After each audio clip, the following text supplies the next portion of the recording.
마가복음 8장입니다. 성경 말씀은 마가복음 8장 31절로 9장 1절까지 보겠습니다. 마가복음 8장 31절로 9장 1절까지 같이 읽어보겠습니다. 인자가 많은 고난을 받고 장로들과 대제사장들과 서기관들에게 버림받아 죽임을 당하고 사흘 만에 살아나야 할 것을 비로소 그들에게 가르치시되 드러내놓고 이 말씀을 하시니 베드로가 예수를 붙들고 항변하니 예수께서 돌이키사 제자들을 부시며 베드로를 꾸짖어 이르시되 사탄아 너희로 물러가라. 내가 하나님의 일을 생각하지 아니하고 도리어 사람의 일을 생각하는도다 하시고 무리와 제자들을 불러 이르시되 누구든지 나를 따라오려거든 자기를 부인하고 자기 십자가를 지고 나를 따를 것입니다. 누구든지 자기 목숨을 구원하고자 하면 잃을 것이요 누구든지 나와 복음을 위하여 자기 목숨을 잃으면 구원하리라. 사람이 만일 온 천하를 얻고도 자기 목숨을 잃으면 무엇이 유익하리요? 사람이 무엇을 주고 자기 목숨과 바꾸겠느냐? 누구든지 이웃나라고 죄 많은 세대에서 나와 내 말을 부러워하면 인자도 아버지의 영광으로 거룩한 천사들과 함께 올 때에 그 사람을 부끄러워하리라. 또 그들에게 이르시되 내가 진실로 너희에게 이르노니 여기 서 있는 사람 중에는 죽기 전에 하나님의 나라가 권능으로 임하는 것을 볼 자들도 있느니라. 오늘 우리가 본 이 본문의 내용을 통해서 베드로의 항변에 대해서 생각을 해보면서 구원이 담고 있는 적극적인 내용을 같이 보려고 합니다. 베드로의 이 항변은 아주 유명하죠. 근데 이 베드로의 항변은 베드로만 유일하게 예수님에게 항변한 것이 아니라 모든 신자들은 베드로와 같은 이 모습을 보이면서 자라간다 이렇게 볼 수 있습니다. 항변이라고 하는 것은 상대방의 주장을 부인하는 정도가 아니라 내 주장이 옳다는 것이고 그것을 끝까지 우겨서 관철시키는 것을 의미합니다. 이 단어하고 33절에 나오는 베드로를 꾸짖어 이르시되 에서 꾸짖어라는 말과 항변이라는 말이 같은 단어입니다. 그러니까 베드로가 주님을 꾸짖은 겁니다. 그러니까 주님이 틀렸다라고 지적을 하는 것이고 주님의 그 틀린 사고를 교정하려고 뭐라고 표현해야 될까요? 난리를 친 거죠. 세번역은 이 장면을 이렇게 번역했습니다. 베드로가 예수님을 바싹 잡아당기고 그에게 항의하였다 이렇게 번역했습니다. 바싹 잡아당기려고 하면 그 당시 혁대를 이렇게 하고 있는 바지를 입는 것이 아니기 때문에 통으로 입는 것이기 때문에 혁대를 잡고는 바싹 못 당기고 제가 볼 때는 멱살을 잡았을 것처럼 보입니다.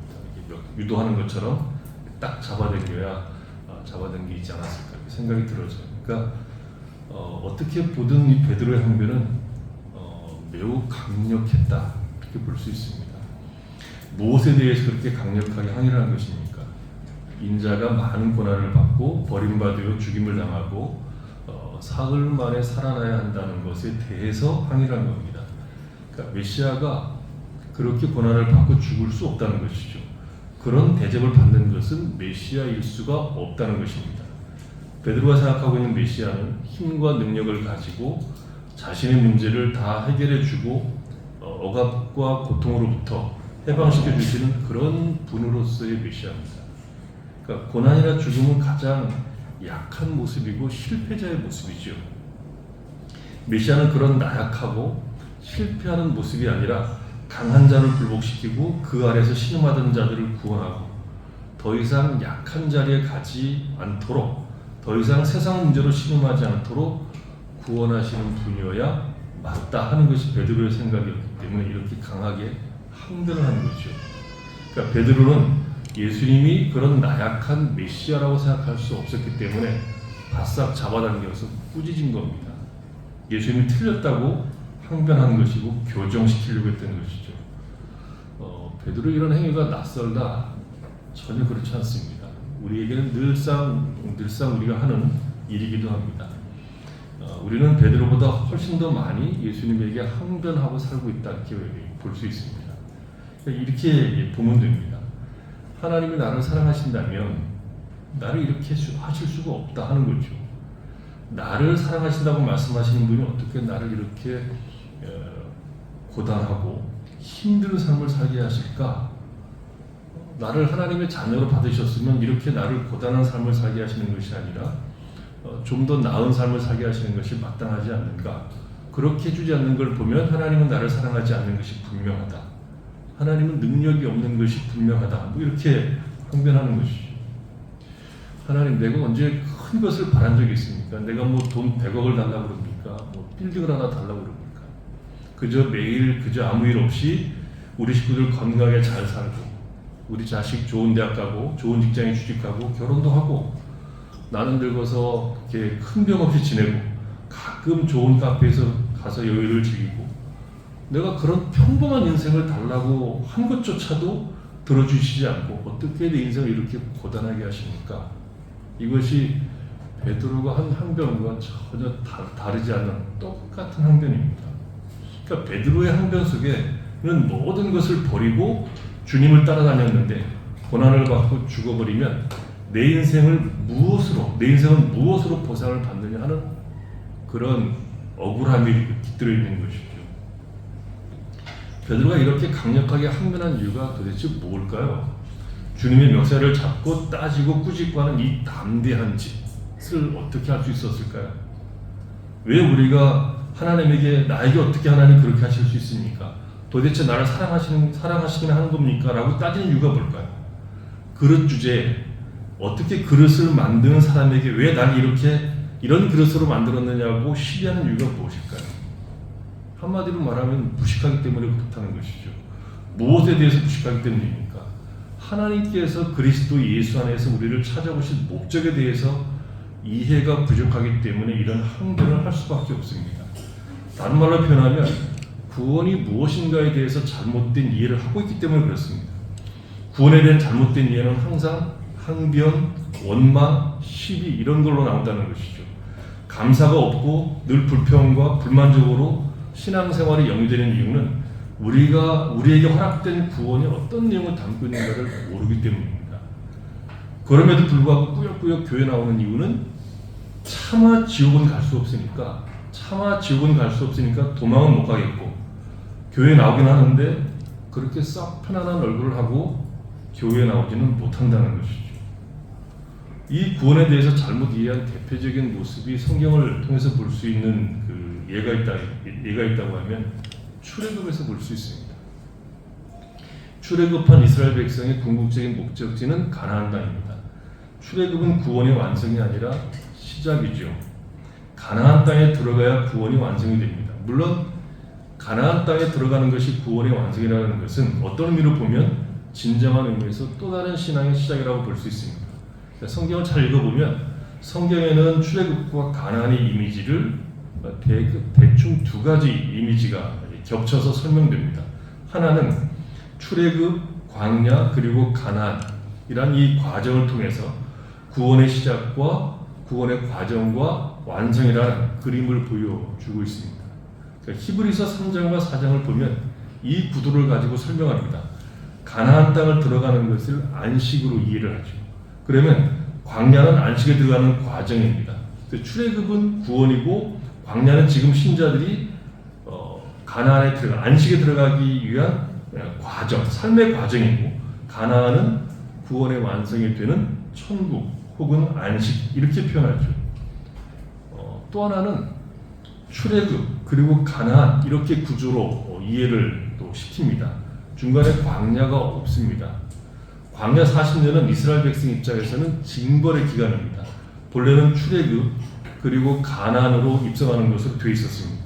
그렇게 놓고 보면 가나안 땅은 구원받은 백성들이 들어가서 사는 삶의 무대가 됩니다. 하나님께서 구원하신 백성으로서 마음껏 살아보는 무대가 가나안 땅이 됩니다.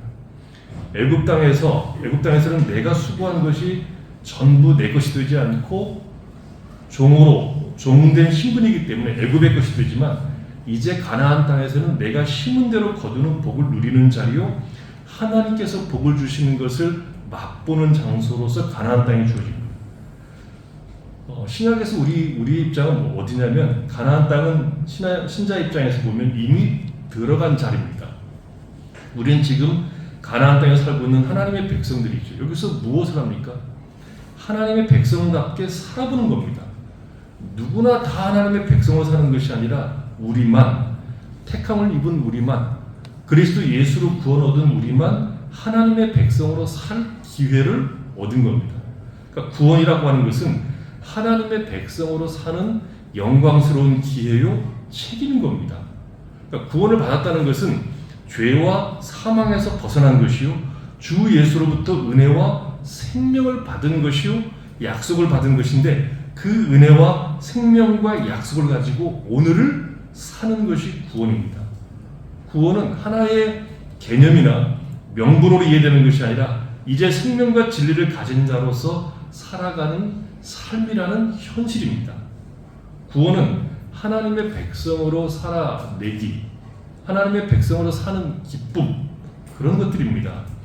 예수님이 고난을 받으시고 버림받으시고 죽으심으로 우리에게 허락된 구원은 주 예수를 따라가는 것으로 나타납니다. 구원을 받았는데 주 예수를 따라가지 않는다는 것은 있을 수 없습니다. 그런데 우리는 구원을 하나의 명분으로 가지고 있지 구원이 우리로 하여금 하나님의 백성으로 살아야 하는 책임으로서 이해하지 못하는 경우들이 너무 많습니다. 마가복음 한번 보겠습니다. 마가복음 7장 12절, 15절, 23절을 보면 이제 이 문제를 이렇게 주님은 취급을 합니다. 15절 거짓 선지자들을 삼가라. 양의 옷을 입고 너희에게 나오나 속에는 노략질하는 일이라. 그들의 열매로 그들을 알지니 가시나무에서 포도를 또는 엉겅퀴에서 무화과를 따겠느냐. 이와 같이 좋은 나무마다 아름다운 열매를 맺고 못된 나무가 나쁜 열매를 맺나니 좋은 나무가 나쁜 열매를 맺을 수 없고 못된 나무가 아름다운 열매를 맺을 수 없느니라. 아름다운 열매를 맺지 아니하는 나무마다 직접 불에 던져지느니라. 이러므로 그들의 열매로 그들을 알리라. 나더러 주여 주여 하는 자마다 다 천국에 들어갈 것이 아니오 다만 하늘에 계신 네 아버지 뜻대로 행하는 자라야 들어가리라. 그날에 많은 사람이 나더러 이르되 주여 주여 우리가 주의 이름으로 선지자 노릇하며 주의 이름으로 귀신을 쫓아내며 주의 이름으로 많은 권능을 행하지 아니하였나이까 하리니 그때 내가 그들에게 밝히 말하되 내가 너희를 도무지 하지 못하나니 불법을 행하는 자다 내게서 떠나가라 하니라. 사람들이 주여 주여를 부르며 주의 이름으로 선지자 노릇을 하고 주의 이름으로 귀신을 쫓아내는 큰 일을 이루어냈음에도 불구하고 예수님은 내가 너희를 도무지 알지 못한다고 말씀할 수 있다는 거죠. 주님이 하신 말씀은 어떤 나무가 좋은 나무고 어떤 나무가 못된 나무인가를 어떻게 알 수 있느냐, 이 문제를 말씀하시는 중에 이런 이야기가 나온 겁니다. 좋은 나무와 못된 나무는 무엇을 알 수 있습니까? 그 열매로 알 수 있다는 것이죠. 좋은 나무가 좋은 열매를 맺고 못된 나무가 나쁜 열매를 맺는다는 것입니다. 여기서 열매는 나무의 종류를 비교하게 하는 기준일 뿐입니다. 그것이 본질이 아닙니다. 선지자가 아니어도 선지자 노릇을 할 수 있지만 그가 선지자다운가는 다른 문제입니다.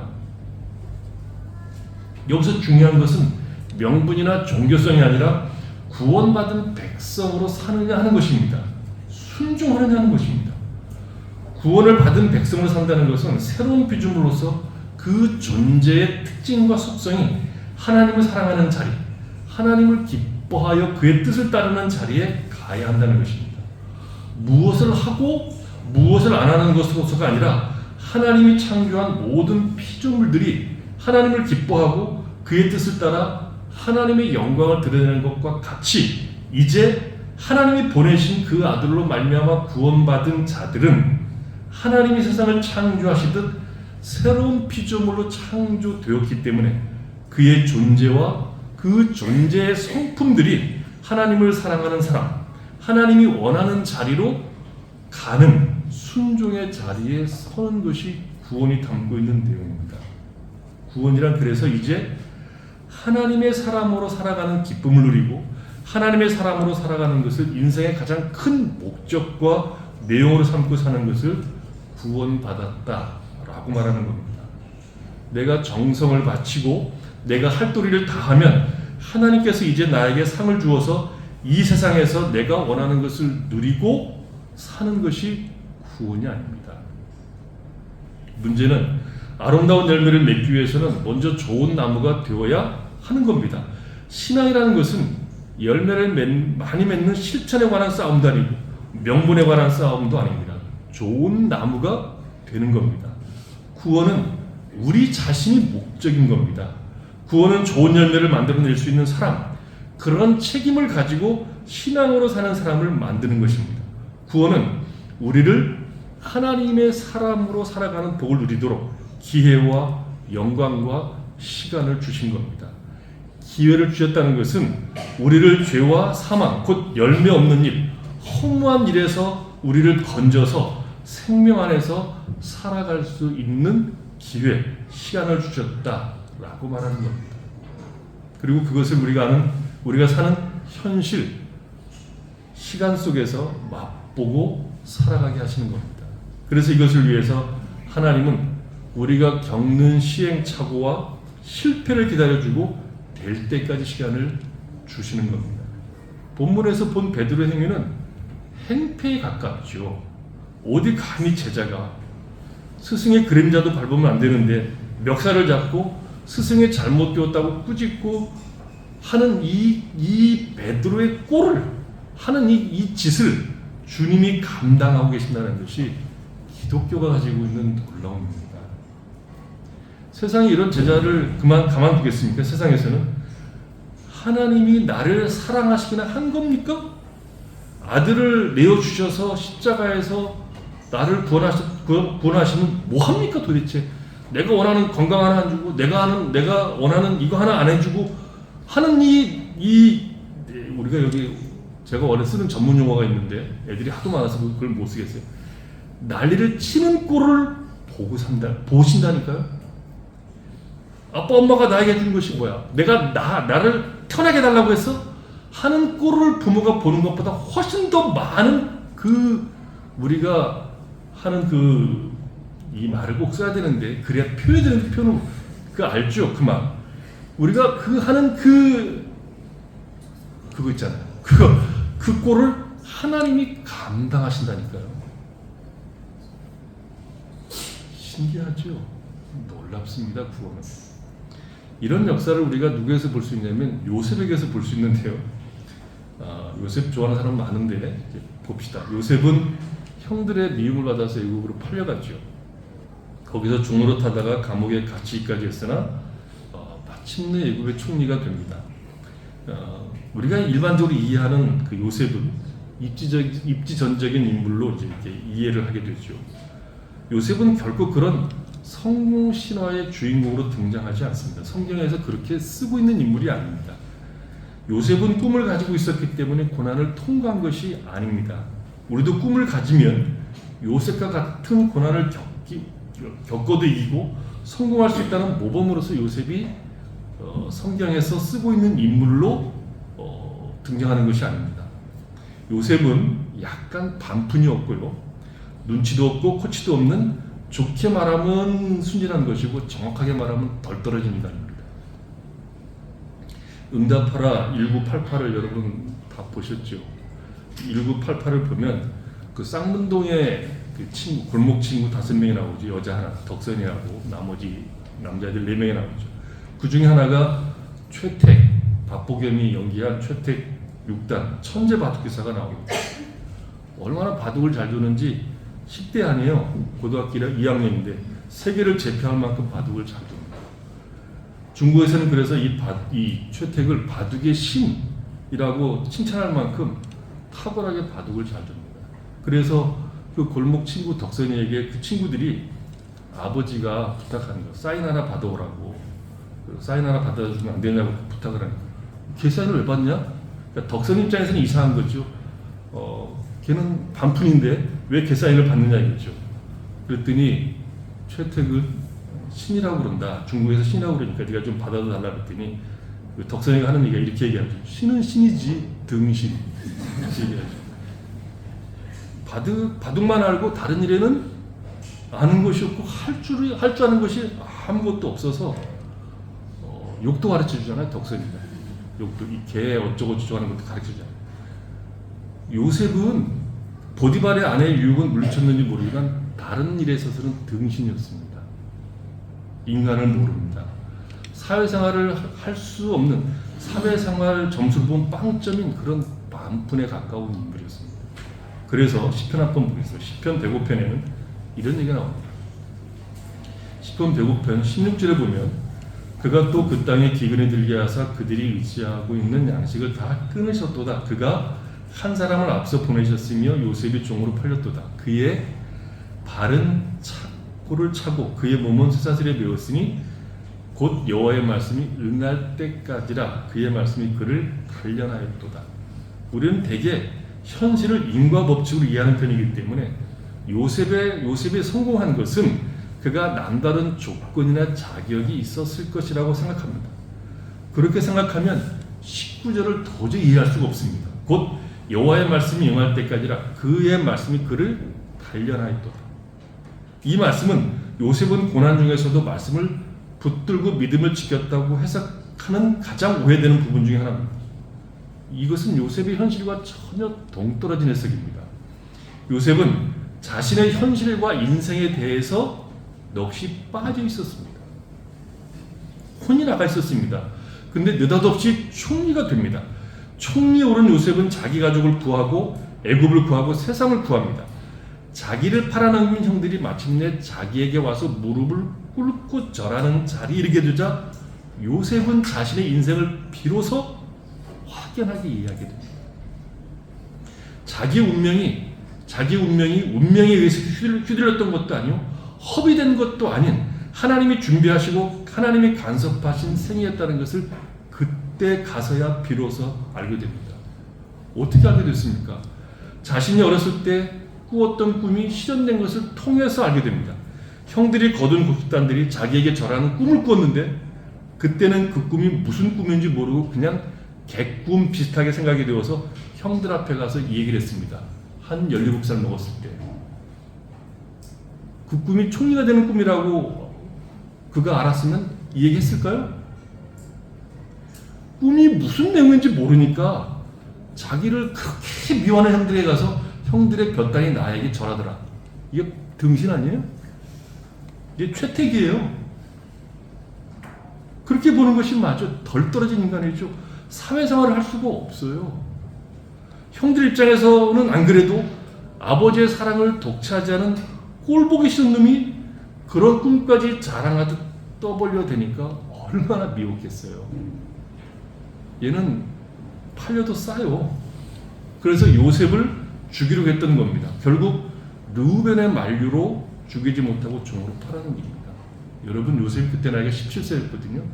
근데 형들은 제가 여러분 이게 몇 번 했는데 형들은 옛날에 봉고바자라는 게 있었어요. 옷 싸게 파는데 봉고바자 가서 티셔츠나 사주고 이 요셉에게는 명품 뭐예요 그게 뭐 나이키도 명품이 들지 않죠. 나이키보다 더 비싼 옷을 입혔다고요. 요셉에게는 색동옷을 입혔어요. 그 당시 색동옷은 아무나 입는 게 아니에요. 옷감이. 근데 그 옷을 입혔어요. 여러분 17살에 나는 그런 옷을 입고 형들은 봉고바자가 산 옷을 입히면 입을 수 있어요? 정신 있는 애는? 정신 좀 제대로 들은 애는 그 옷을 입겠어요? 안 입겠어요? 등신이니까 입고 다니는 거 아니에요? 요셉하고 또 천국 가고 싸울라. 등신 아니에요? 르우벤의 만류로 죽이지 못하고 종으로 팔아넘깁니다. 그리고 억울한 누명을 쓰고 감옥에 갇히게 됩니다. 그것도 혹독한 감옥에 갇혀서 쇠사슬에 묶이게 됩니다. 요셉은 자신의 인생을 이해할 수 없었을 겁니다. 이집트 왕자 2에서 감옥에서 요셉이 울부짖는 장면이 노래로 나오는데 저는 그것이 맞다고 봅니다. 거기서 요셉은 자신의 인생에 대해서 한탄하고 한숨을 내쉽니다. 이해할 수 없거든요. 그런데 성경은 그 이해할 수 없는 인생에 대해서 하나님이 그를 단련하셨고 붙드신 것이라고 말씀하고 있습니다. 나중에 형들이 와서 자기에게 절하는 모습을 보고 깨닫습니다. 그 모든 일의 배후에 하나님이 계셨음을 깨달은 요셉은 이런 말로 형들을 안심시켰죠. 형님들 두려워하지 마십시오. 이곳에 나를 보낸 것은 형님들이 아니라 하나님이십니다. 우리 가족을 구하고 세상을 구한 것은 하나님의 일하심 때문이었습니다. 나는 내 존재와 생애를 이제야 이해하게 되었습니다. 하나님이 나를 창조와 구원의 역사의 동역자로 동참하게 해주셨다는 것을 이제 알게 되었습니다. 그 알 때까지 요셉이 한 것은 무엇입니까? 한숨과 탄식으로 세월을 보내는 것이죠. 그래서 아들 이름도 이상하게 있잖아요. 그 시간을, 그런 한숨과 탄식으로 보낸 세월을, 그 시간 동안 하나님은 요셉을 만드신 겁니다. 이것이 구원이 담고 있는 영광이요 내용입니다. 나는 다른 것은 모르겠고 그냥 하루만 편하게 살게 해주십시오. 그것이 신앙이 가진 우리의 소원이라고 하면 우리는 거의 매일매일 베드로가 항변하는 것처럼 하나님에게 항변하는 자리에 서게 될 겁니다. 왜요? 우리의 인생은 그렇게 만만치 않기 때문입니다. 요한복음 17장 21절 23절입니다.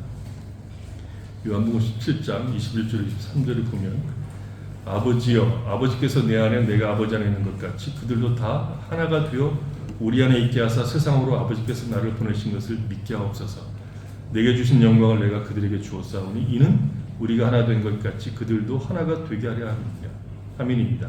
곧 내가 그들 안에 있고 아버지께서 내 안에 계시어 그들로 온전함을 이루어 하나가 되게 하려 하면 아버지께서 나를 보내신 것과 또 나를 사랑하신 같이 그들도 사랑하신 것을 세상으로 알게 하려 함이로소이다. 그러니까 성부 하나님과 긴밀한 연합 가운데 계신 성자 하나님, 곧 예수님께서 하나님을 외면하고 도망간 우리를 찾으러 오셨습니다. 예수님의 찾아오심은 우리에게 다만 구원을 베풀고 천국에 보내주시는 것으로 끝이 나는 것이 아닙니다. 성부 하나님과 성자 하나님이 하나인 것과 같이 우리 또한 긴밀한 연합의 자리로 부르고 계십니다. 여기서 하나라고 하는 것은 가장 긴밀한 연합을 의미합니다. 예수님의 성육신이 증명한 것이 무엇입니까? 하나님이 우리의 형편과 자리에 찾아오셔서 더 이상 우리가 혼자가 아니며 하나님이 늘 함께 하신다는 것을 증명하신 것입니다. 그래서 예수님을 임마한 우리라고 말하지 않습니까? 하나님이신 성자께서는 말도 안 되는 자리까지 오신 겁니다. 우리를 위해서 십자가를 지셨으니까 더 할 말이 없죠. 이것이 사실이라면 우리가 잘못을 할 때마다 하나님은 나를 외면하실 것이라고 생각하는 것은 말도 안 되는 자리까지 찾아오시는 주님을 부인하는 겁니다. 예수님은 십자가를 지실 필요가 없었다고 말하는 것은 우리가 하나님과 함께하지 않는 경우를 만들어낼 수 있다는 뜻이기도 합니다. 그런 경우는 없습니다. 그런 장소와 시간도 없습니다. 하나님은 한 번도 하나님의 적을 포기하신 적이 없습니다. 구원이란 결국 우리의 인생 가운데 이제 내가 홀로 있는 시간, 하나님이 부지하는 시간이란 존재하지 않는다는 뜻입니다. 우리가 곡소리를 내고 하나님이 나를 사랑하기나 하는 것이나 그렇게 따지고 수없이 고민하고 고통하고 울부짖는 그 시간들이 하나님께서 나를 만드시는 시간이었다는 것이 구원입니다. 구원이란 나를 죄와 사망에서 건져내서 죄와 사망의 원리를 벗어던지고 은혜와 생명의 원리 속에서 살아가는 복을 누리는 자로 하나님이 나를 만드시는 사건입니다. 요셉은 자기 인생을 이해할 길이 없었을 겁니다. 선택의 여지가 없는 길로 붙들려 왔기 때문입니다. 그러나 그 길은 모두를 구원하는 최고의 시간들로 하나님이 만드셨습니다. 우리는 구원을 너무 작은 것으로 취급하죠. 아니, 구원의 크기를 알고자 하는 마음이 너무 없습니다. 하나님이 얼마나 놀라우신 분인지 아는 것이 너무 없습니다. 우리가 아는 것은 겨우 이거죠.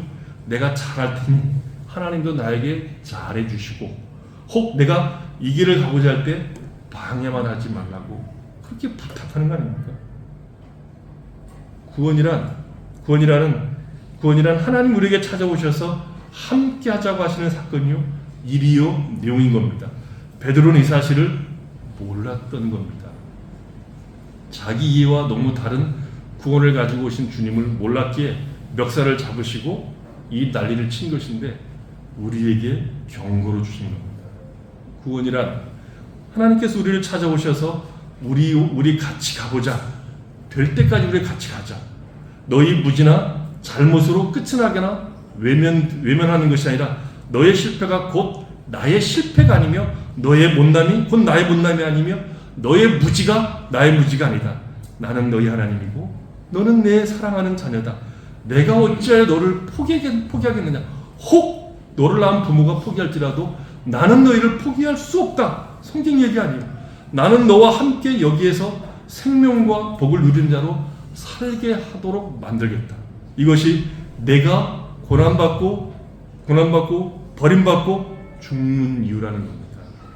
이 사실을 이해할 때 우리는 비로소 우리가 만나는 현실 속에서 혹은 비명 속에서 탄식 속에서 일하시는 하나님을 만나게 될 것이고, 그것이 나를 망하게 하는 그 어떤 것도 나를 망하게 하는 것이 아니라 나를 키우는 것임을 알고 구원의 영광으로 인해서 언제든지 감사할 수 있고 인내할 수 있고 기다릴 수 있고 소망 가운데 살아갈 힘을 얻게 됩니다. 이것이 없으면 베드로처럼 날마다 우리는 그럴 겁니다. 가로 열고 그럴 겁니다. 그 다음에 우리가 잠깐 볼 수 있는 것은 현실에 대한 이해 부족이 베드로와 같은 항변을 할 수 있게 한다는 거죠. 우리가 사는 현실에 대해서 성경이 뭐라고 얘기합니까? 예수를 믿으면 조건이나 환경이 바뀌는 것이 아니라 내가 바뀐다고 얘기합니다. 내가 바뀐다는 것은 내가 처한 조건이나 현실을 보는 시각이 바뀐다는 것이죠. 구원을 받으면 더 이상 내가 가지고 있는 조건이나 현실이 나의 존재를 규정하지 않습니다. 내가 가지고 있는 조건이나 나의 현실이 곧 나라는 존재의 가치를 측정하지 않습니다. 하지만 많은 신자들이 예수를 믿음에도 불구하고 내가 가진 조건이나 환경으로 자신의 존재가 규정된다고 생각합니다. 왜 그런 일이 발생하는가 하면 우리가 사는 현실의 무서움 때문에 그렇습니다. 오늘 본문에서 구원을 받은 우리가 사는 현실을 주님은 이 음란하고 죄 많은 세대라고 얘기했습니다. 그러니까 구원을 받은 우리가 사는 현실이 음란하고 죄가 많은 곳이라는 얘기죠.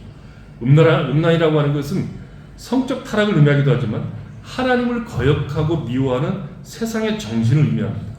구약의 이스라엘 백성들이 우상을 섬긴 자리로 간 것을 선지자들이 지적을 할 때 음란하다고 그들의 죄를 지적했습니다. 그러니까 하나님의 신부인 이스라엘 백성들이 신랑인 하나님을 버리고 바람을 피웠기 때문에, 우상을 섬기는 바람을 피웠기 때문에 음란하다 이렇게 지적을 하는 거죠. 그러니까 이 음란하다는 것은 다르게 표현하면 빛보다 어두움을 더 사랑하는 겁니다. 창조하시고 섭리하시는 하나님이 아니라 그 하나님이 주신 것을 열렬하게 사랑하는 것을 음란하다는 말로 강조한 겁니다. 성적 본능이 본성이듯이 인간이 하나님을 거역하고 미워하고 오히려 하나님이 주신 피조물을 더 사랑하는 것이 본성처럼 음란하다는 것입니다. 대충 사랑하는 것이 아니라 미친 듯이 사랑하는 것을 말하는 겁니다. 죄가 많다는 것은 그 음란의 결과이겠죠. 하나님을 사랑하지 않고 어둠을 사랑하는 곳에서는 죄만 나옵니다. 우리가 사는 세상은 죄를 사랑하는 세상입니다. 하나님만 아니면 다 사랑하는 것이 세상입니다. 죽어도 하지 않는 것은 하나님을 사랑하는 것입니다. 하나님을 사랑하지 않으므로 세상은 힘의 원리가 지배하고 폭력적이고 자기를 가장 중요하게 여기는 곳입니다. 그런 세상 속에서 우리가 구별되어서 구원받아서 하나님의 자녀가 됩니다.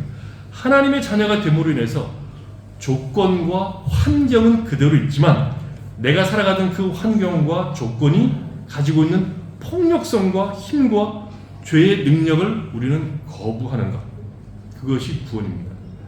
그래서 우리가 구원을 받으면 더 이상 내가 살았던 그 세상을 외면하고 살아가야 되기 때문에 신자의 삶은 자동으로 어렵습니다. 고단합니다. 예수를 믿는 사람으로 사는 것은 이 세상에서 어려울 수밖에 없습니다. 우리가 고난을 받으려고 해서 받는 것이 아니라 우리가 신자로 살려고 하면 신자는 당연히 어렵고 고단합니다. 왜요?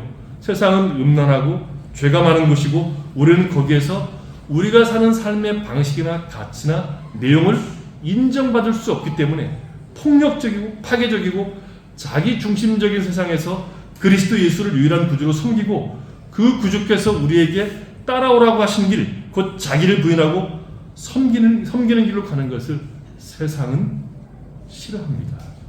분노합니다. 예수 그리스도를 따라가는 것 자체를 세상은 미워합니다. 혐오하고 분노하고 그리고 핍박하고 조롱하고 그런다는 거죠. 바로 여기 우리 문제가 도사리고 있습니다. 예수를 믿음으로 말미암아 신자들에게 주어진 권세, 힘이라는 것은 세상적인 것이 아니라 예수의 뒤를 따라가는 것입니다. 신자의 권력은 섬김에 있고 용서에 있고 용납에 있고 기다림에 있습니다. 그러나 세상은 그런 사람들을 알아주는 것이 아니라 등신 취급합니다.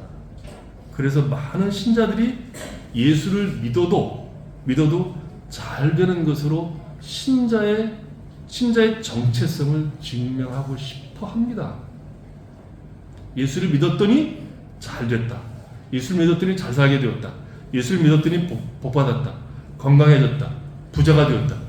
이런 것들은 예수를 믿음으로 말미암아 잘된 것으로 증명하는 것이 아니라 책임으로 주어진 겁니다. 건강이든 부든 어떤 것이든 그것을 은사로 책임으로 주어진 것인지 그것 자체가 예수를 믿는 사람으로서의 정체성을 증명하는 것이 아닙니다. 우리가 어디에 살고 있는지, 어떤 원리가 지배하는 동네에 살고 있는지, 그리고 우리는 그런 동네에서 어떤 원리 속에 존재하고 무엇으로 우리됨을 드러내는가를 모르면 우리는 베드로처럼 항변합니다. 예수 이렇게 잘 믿었는데, 이렇게 잘 섬겼는데 어떻게 내가 이렇게 어려움을 겪게 하십니까? 어떻게 나를 이렇게 아프게 합니까? 어떻게 나를 힘들게 합니까? 믿어서 잘 돼야 내가 어디 가서 간증할 거 아닙니까? 히브리서는요, 아주 독특한 책입니다. 히브리서를 받아보는 독자인 성도들, 히브리서의 수신자들이죠. 그 수신자들은 유대인 그리고 이방인 모두로부터 핍박을 받고 있었던 상태에 있었던 사람들입니다. 그러니까 그들은 갈 곳이 없었어요. 유대인들에게도 핍박을 받았고 그리고 이방인들에게도 핍박을 받는, 같은 이방인들에게도 핍박을 받는 그런 상태에 있었습니다. 그런 사람들에게 히브리서 기자가 준 답은 하나입니다. 예수 그리스도가 어떤 분인가를 소개하는 것 외에는 없습니다. 히브리서를 잘 읽어보면 예수님이 어떤 분인가를 설명합니다. 구약을 들어서 그들에게 고난을 통과하는 무기로 준 것은 예수 그리스도밖에 없습니다. 히브리서 6장 한번 가서 보시죠. 히브리서 6장 13절에 보면 하나님께서는 아브라함에게 약속하실 때가, 제가 읽는 것은 세 번역입니다. 하나님께서는 아브라함에게 약속하실 때에 자기보다 더 큰 분이 계시지 아니하므로 자기를 두고 맹세하시고서 말씀하시기를 내가 반드시 너에게 복을 주고 복을 줄 것이며 너를 번성하게 하고 번성하게 하겠다 하셨습니다. 그리하여 아브라함은 오래 참은 끝에 그 약속을 받은 것입니다. 사람들은 자기보다 더 위대한 일을 두고서 맹세합니다. 그런데 맹세는 그들에게 모든 논쟁을 그치게 하여 주고 확정을 지어줍니다. 그래서 하나님께서는 그 약속을 상속받은 사람들에게 하나님의 뜻이 변하지 않는다는 것을 더욱 환히 나타내 보이시려고 맹세로서 보증하셨습니다. 이는 앞에 놓인 소망을 붙잡으려고 세상에서 피하여 나온 사람들인 우리가 이 두 가지 변할 수 없는 사실 곧 하나님의 약속과 맹세를 의지하여 큰 위로를 받게 하려는 것입니다. 하나님께서는 약속하시고 맹세하실 때에 거짓말하실 수 없었습니다. 우리에게는 이 소망이 있으니 그것은 안전하고 확실한 영혼의 닭 같아서 휴장 안에까지 들어가게 해줍니다. 예수께서는 앞서서 달려가신 분으로서 우리를 위하여 거기에 들어가셔서 멜기세덱의 계통을 따라 영원히 대제사장이 되셨습니다. 우리가 사는 것이 어떤 것인지 놓치지 마십시오. 우리가 사는 것은 천국으로 변하지 않습니다. 절대 그렇지 않습니다. 우리가 사는 것은 하나님을 거역하는 세상입니다. 거기에 우리가 부르심을 입어 살고 있는 자들인데 이곳에서 우리가 넉넉히 이길 수 있는 힘은 세상보다 더 나은 조건이나 환경이나 힘이 아니라 하나님의 약속이요 그의 맹세입니다. 우리 구주를 붙잡는 겁니다. 하나님의 약속과 변치 않는 하나님의 맹세입니다. 반드시 복을 주겠다고 하신 하나님의 맹세에 우리의 삶의 근거가 놓여 있는 것입니다. 바울은 이것을 이렇게 얘기하죠. 로마서 8장 31절입니다. 그런즉 이 일에 대하여 우리가 무슨 말하리요? 만일 하나님 우리를 위하시면 누가 우리를 대적하리요? 자기 아들 아끼지 아니하시고 우리 모든 사람을 위하여 내주신 이가 어찌 그들과 함께 모든 것을 우리에게 주시지 아니하겠느냐. 누가 능히 하나님께서 택하신 자들을 고발하리요 의롭다 하신 이는 하나님이시니 누가 정죄하리요 죽으실 뿐 아니라 다시 살아나신 이는 그리스도 예수시니 그는 하나님 우편에 계신 자여 우리를 위하여 간구하시는 자시니라. 누가 우리를 그리스도의 사랑에서 끊으리요 혼란이나 곤고나 박해나 기근이나 적시이나 위험이나 칼이랴. 기록된 바 우리가 종일 주를 위하여 죽임을 당하게 되며 도살당할 양같이 여김을 받았나이다 함과 같으니라. 그러나 이 모든 일에 우리를 사랑하시는 이로 말미암아 우리가 넉넉히 이기리니라.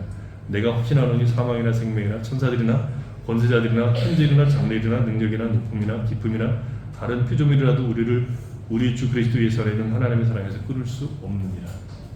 여기에 아멘이 안 되면, 이 본문에 대해서 아멘이 안 되면 우리는 늘 따질 겁니다. 하나님 어찌야 이럴 수 있습니까? 어찌야 날 이렇게 고단하게 하십니까? 힘들게 하십니까? 우리가 어떤 은혜와 사랑과 구원을 받았는가를 아십시오. 어떻게 하나님 우리를 찾아오셨는가를 확인하십시오. 그리고 그 구원이 담고 있는 내용이 어떤 내용인가? 그리스도 예수께서 우리를 찾아오셔서 우리와 연합하시는 복을 허락하신 그 내용을 우리가 안다면 우리는 인내할 수 있고 감사할 수 있고 우리가 지금 당하는 어떤 조건과 환경 속에서도 하나님께서 일하신다는 것을 바라보고 그를 향해서 인내할 수 있는 힘을 얻게 됩니다. 그리고 우리가 살고 있는 세상에 대한 이해를 늘 하십시오. 우리는 조건과 환경이 바뀌어서 세상을 이기는 자들이 아니라 그 조건과 환경 속에서 우리를 찾아오시고 일하시는 하나님을 믿고 따라가는 것으로 세상을 항복시키는 자들인 것을 꼭 기억하십시오. 그것이 우리에게 허락된 구원인 것을 알고 하나님이 이 복을 허락하신 것을 누리는 성도들이 되시기를 바랍니다.